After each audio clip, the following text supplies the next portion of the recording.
বন্ধুরা, কেমন আছো তোমরা? আশা করি ভালো আছো, সুস্থ আছো। আলহামদুলিল্লাহ, আমিও ভালো আছি তোমাদের দোয়ায়। এই তো এখন রাত্রেবেলা তোমার ভাইয়াকে ভাত দিলাম খেতে। সেই গুঁড়া মাছগুলো দিয়ে সে মাছগুলো দেখে খুবই খুশি হয়ে গেল আর খুব মজা করে খাচ্ছে। আর এই যে এখানে দেখো, ওই কন্টেনারে আমি যা আছে হলুদ মরিচের গুঁড়োগুলো প্যাকেট করা, সেগুলো আমি একসাথেই রেখে দিই, কারণ ডিব্বার ভিতরে রাখলে ওই জায়গায় খুব ঝামেলা হয়। তো এখানে আমি সব কিছু একভাবেই সেটিং করে রেখে দেব। তো যেখানে আছে মুরগির মাংসর, গরুর মাংসর, তারপরে হলুদের গুঁড়া, মরিচের গুঁড়া, সব কিছুই আমি একসাথে এটার ভিতরেই রেখে দেব। যখন লাগবে আমি তখন বের করে নেব।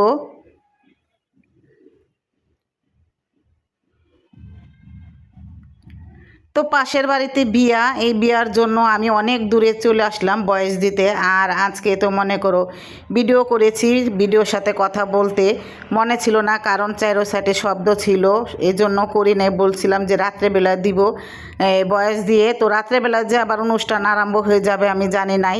তো তোমরা যদি একটু শব্দ পাও প্লিজ ম্যানেজ করে নিও। কি করব, আমি অনেক দূরে চলে আসছি, তারপরও গান বাজনা বিয়ে বাড়ি যেহেতু এজন্য বাজাইতেছে। আর এখানে সব কিছু রাখা হয়ে গেল। এই তো আমি এখন ঢেকে রাখবো। আর এটা ঢাকনাটা কিছুতেই লাগে না, কি করব জানি না। এগুলো ঢাকনা যে মনে করো ঢাকনাগুলো ভালো না। তো এই তো আমি জায়গা মতন সব কিছু রেখে দিলাম এখানে। আর এই যে এখানে দেখো, কোনো আমি কন্টিনিউ রাখি নাই, ছোট ছোট ডিব্বা, এগুলো রাখলে আমার কাছে খুব খারাপ লাগে। এই জন্য আমি এখানে সব কিছু একসাথে গুছিয়ে রেখে দিলাম, জায়গাটাও একটু ফাঁকা হয়ে গেল। আর ঝুড়িগুলো ওগুলো লাগে আমার। আর এই যে এখানে দেখো দুধগুলো রেখে দিব, লুডুস। তো এই ডিবার ভিতরে এগুলো আমি একসাথে রেখে দিব।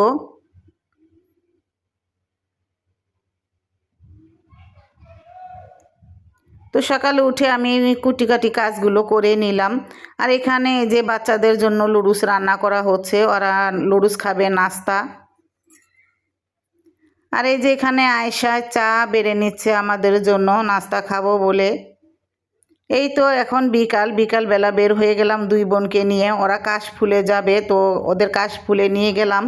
তো ওরা বলতেছে চলো আমরা কাশফুলের থেকে ঘুরে আসি। দেখো আমাকে রেখে দুই বোনে একাই চলে যাচ্ছে কাশফুলে। তো বাড়ির সামনেই কাশফুল আছে, ওখানেই গেলাম, বেশি দূরে যাই নাই।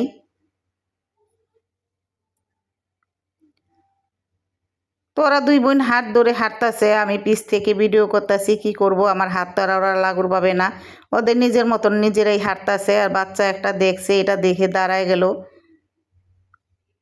আর এই যে আমি এখানে হাঁটতাছি আর ওদের ভিডিও করতেছি, হাঁটতে খুবই ভালো লাগে এই জায়গাটা আমার কাছে।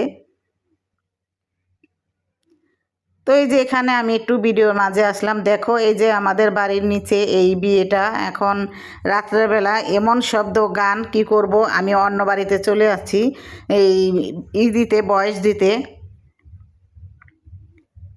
তোরা দুই বোন ওখানে হাঁটতাছে, বালুর মধ্যে খেলতাছে। তো আমিও নিজেকে একটু ভিডিও করে নিলাম তোমাদের সাথে দেখা করার জন্য। এই তো আয়রামণি, ফারহানা, ওদেরকে নিচে নামানো হয় না, কারণ এখানে আমি আগে অনেক আসতাম আর এখন আসি না, কারণ আসলে সবাই জানে আমি ভিডিও করি।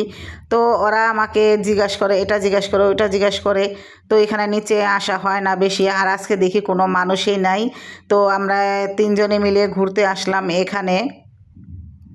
আর এই জায়গাটা খুবই ভালো লাগে আমাদের কাছে, অনেক নীরব। বিকাল হলে আমাদের মতন অনেক মহিলারা, মেয়েরা, ছেলেরা বসে আড্ডা করে, গল্প করে, খেলাধুলা করে বাচ্চারা। তোমাদের মাঝে মাঝে বারান্দা থেকে আমি দেখাই। আর এই যে দেখো কাশফুলগুলো আমার কাছে খুবই ভালো লাগে। এখন আয়রা, মনি আর ফারহানা ওরা চেলো, ওদেরকে দিলাম এই যে দুই বোনকে। আর আমাকে ভেঙাচ্ছে, ওদের যে কথা সেই কাজ ওরা করে নিল। আর এই যে দেখো ভিডিও করতেছি আর আমাকে ভেঙাচ্ছে, উপকারও করলাম আর আমাকে ভেঙাচ্ছেও।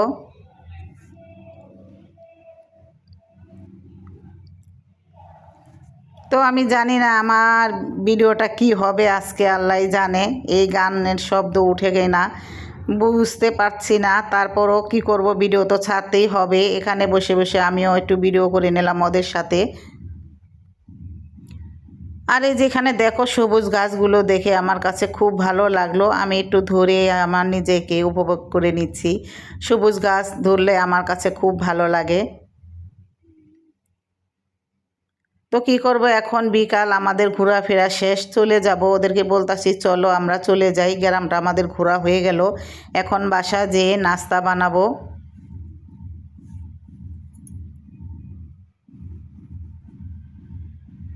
তো এই যে এখানে কাশফুলগুলো দেখো অনেক পরিষ্কার হয়ে রয়েছে, অনেক সুন্দর লাগতেছে। তো আমি একটু ধরে দেখলাম, আমার কাছে খুবই ভালো লাগলো কাশফুলটা। আর এই যে একটা ছোট্ট একটা কাশফুল, এটাও দেখে খুব ভালো লাগলো, আর হাতে নিয়ে নিলাম ছিঁড়ে। তো এই কাশফুলটা নিয়ে আমি হাতে হাঁটতেছি আর ঘুরতেছি, আর আমার দিকে সবাই তাকায় রয়েছে। আমি যদি এখানে ভিডিও করতে আসি, ওরা ভিডিও দেখে আর আমাকে হ্যাকশ্যাক কথা বলে, তো আমার কাছে অনেক শরম লাগে, কারণ আমাদের নিজের গ্রামের মানুষরা একটা কথা বললে অনেক শরম লাগে। এই তো আমাদের ঘোরাফেরা শেষ, এখন আমরা রান্নাঘরে চলে আসলাম। এখানে আমি চালগুলো বেটে রাখছিলাম, বানানো হয় নাই, তো এটা দিয়ে আমি এখন বিকালের নাস্তা বানাবো।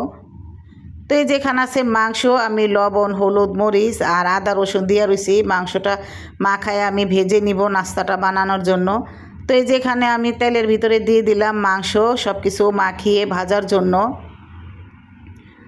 আর এই যে এখানে চাল বাটার ভিতরে আমি পেঁয়াজ, রসুন, ধনা, তারপরে হলুদের গুঁড়া এগুলা দিয়ে আমি এখন সব কিছু দিয়ে একসাথে মিশিয়ে নেব। এটা হলো একটা নাস্তা বানাবো, চাল বাটা দিয়ে পিৎজা। তো আমরা তো সবাই আটা ময়দা দিয়ে পিৎজা খেয়েছি, তো চাল বাটা দিয়ে কখনো পিৎজা খাই নাই। তো ইনশাল্লাহ আজকে আমি বানাইতাছি পিৎজাটা, যদি মজা লাগে ভালো লাগে তাহলে আরেকদিন বানাবো। তো এই প্রথমেই আমার এই পিৎজা বানানো। তো সব কিছু একসাথে মাখিয়ে মিলিয়ে নিলাম। আর এই তো খাওয়ার সোডা একটু দিয়ে দিলাম, এটা একটু ফুললে ভালো লাগবে। সাথে একটু পানি দিয়ে দিলাম, পানিটা দিলে আর একটু হালকা হবে, না হলে তো ঘন হয়ে যায়। হালকা একটু নরম করে নিলাম, আর ভালো করে মিশিয়ে নেব আমি।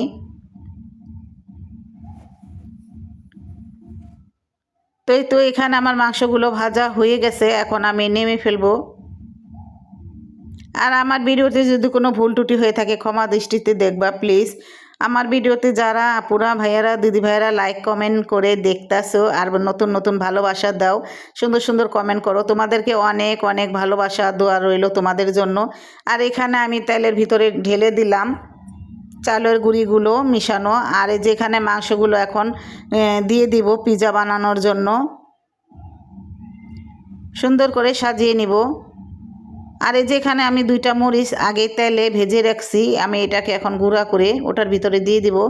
আজকে খাবো ঝাল পিৎজা, কাঁচামরিচ পেস্ট দিছি, তারপর এটা দিব। এটা দিলে আর একটু ভালো লাগবে, গ্যারান আসবে, খেতে খুব মজা লাগবে। আর ঝাল ঝাল জিনিস খেতে ভালোই লাগে। তো এখানে আমার এই যে মরিচের গুঁড়াটা দেওয়ার পর আমি ঢেকে দিলাম, ভালো করে সিদ্ধ হয়ে আসবে।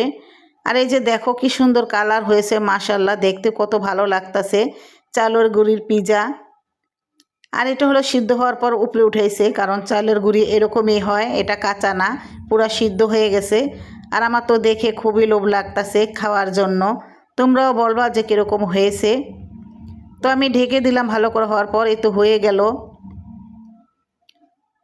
হওয়ার পর আমি ঘরে নিয়ে আসলাম কাটার জন্য। দেখো আমি গরম গরমেই কাটতাছি, আমার খাওয়ার জন্য লোভ সামলাইতে পারতাছি না। তো কাটতে গিয়া কী কামটা হইলো, এই গরমটা কাটতে গেলে মনে করো সমস্যা, ভেঙে যায়, হয়ে যায়। আমি ঠান্ডাও হইতে দিই নাই, এখানে আমি জোর করেই কাটতাছি। আর আমি একটা ভুল করছি, এটার নিচে একটা কাগজ দিয়ে দিলে উঠাইতে খুবই সুবিধা হইতো, প্লেটে উঠায় ঠান্ডা করে কেটে নিতে পারতাম। তো এই কারণে আমার একটা ভুল হয়েছে, যে দেখো গরম গরম উঠাইতে গিয়া ভাঙা গেতাছে, আমার আর সহ্য হতেছে না, কারণ আমি ভিডিও ছাড়বো খাবো এই জন্য। তো এই যে একটু ঠান্ডা হওয়ার পরও তারপরও টানতাছি, ভালো করে ঠান্ডাও হয় নাই, এই তো ভেঙে গেল। কিন্তু এমনি সুন্দর হয়েছে আর খেতে খুব মজা হয়েছে। তো আমি আবার রেখে দিলাম ঠান্ডা হওয়ার জন্য। ঠান্ডা হওয়ার পরে যে দেখো কেটে নিলাম, খুব সুন্দরভাবে কাটা হয়েছে, আর খুব সুন্দরভাবে দেখো পিৎজাটা খুব সুন্দর লাগতাছে দেখতে। আর খুবই ভালো লাগলো এই পিৎজাটা বানানো, আমার কাছে খুব সহজ মনে হয়, বানাইছি। আর এই যে দেখো তোমাদের কাছ থেকে দেখাই দেই, খুব সুন্দরভাবে কেটে নিলাম। আর গরমভাবে কাটতে গেলে ভেঙে যায় পিৎজাগুলো। আল্লাহ কি গান বাজাইতেছে আমি জানি না, আমার ভিডিওর কি অবস্থা হয়, আজকে যে গান ছাড়বে আমার একটু মনে নাই। আর এই তো বন্ধুরা দেখো তোমাদের পিৎজা খেয়ে দেখাচ্ছি, পিৎজাটা মাশাল্লাহ খুবই সুন্দর আর খুব মজা হয়েছে পিৎজাটা খেতে। তো আমি কখনো চালের গুঁড়ির পিৎজা খাই নাই, এই প্রথম বানাইলাম। তোমরাও বলবা কেমন হয়েছে। তোমরা চাইলে একদিন বানিয়ে খেতে পারো, খুবই সহজ। আর এই যে মাংসটা আমি খাচ্ছি, মাংসটাও খুব খেয়ে ভালো লাগলো, আমি খুবই মজা হয়েছে। আর বন্ধুরা, আমার ভিডিওটি বিদায় নিব খেতে খেতে। আমার ভিডিওটি আজকে এই পর্যন্তই। তো লাইক দিতে